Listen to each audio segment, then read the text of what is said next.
ইন্দোরের একটি গুরুত্বপূর্ণ দেখার স্থান হলো বৈষ্ণোদেবী মাতার মন্দির। যাচ্ছি আমরা ইন্দোরের বৈষ্ণোদেবী মাতার মন্দিরে। জম্মু কাশ্মীরে যেরকম গুহার মধ্যে বৈষ্ণোদেবী মাতার মন্দির রয়েছে, সেরকমই গুহার মতো তৈরি করা হয়েছে এখানে। যে গণেশ মূর্তি,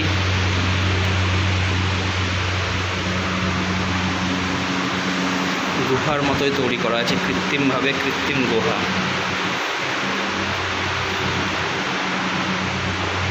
কৃত্রিম গুহায় এখন আমরা হাঁটছি বৈষ্ণোদেবী মাতার মন্দির দর্শন করার জন্য। এইভাবে গুহার মধ্যে চলতে চলতে দর্শন করব আমরা।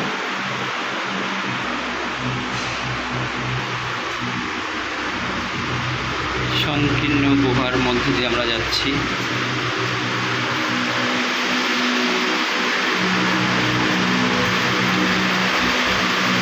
বড় বড় ঝড় ফ্যানগুলো এখানে রয়েছে।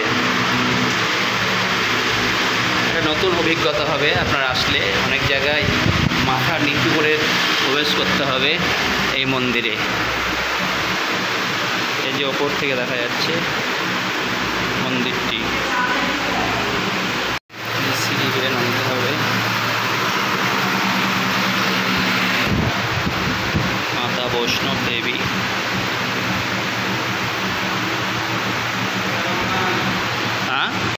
ইন্দোরের এই মন্দিরটি দর্শন করতে হলে আপনাকে ইন্দোর জংশন বা ইন্দোর বাসস্ট্যান্ড থেকে অটো করে পৌঁছাতে হবে এই বৈষ্ণোদেবী মন্দির। 3 থেকে 4 কিমি ভাড়া পড়বে মোটামুটি জনপ্রতি 25 থেকে 30 টাকা। এই বৈষ্ণোদেবী মন্দিরে পুজো দেওয়ার ব্যবস্থা আছে। পাশেই রয়েছে মার্কেট, সেখান থেকে আপনি আপনার পছন্দের পুজো কিনে এখানে পুজো দিতে পারেন এবং তার প্রসাদ নিতে পারেন। তবে পুজো না দিলেও এখানে প্রত্যেককে প্রসাদ দেওয়ার ব্যবস্থা রয়েছে।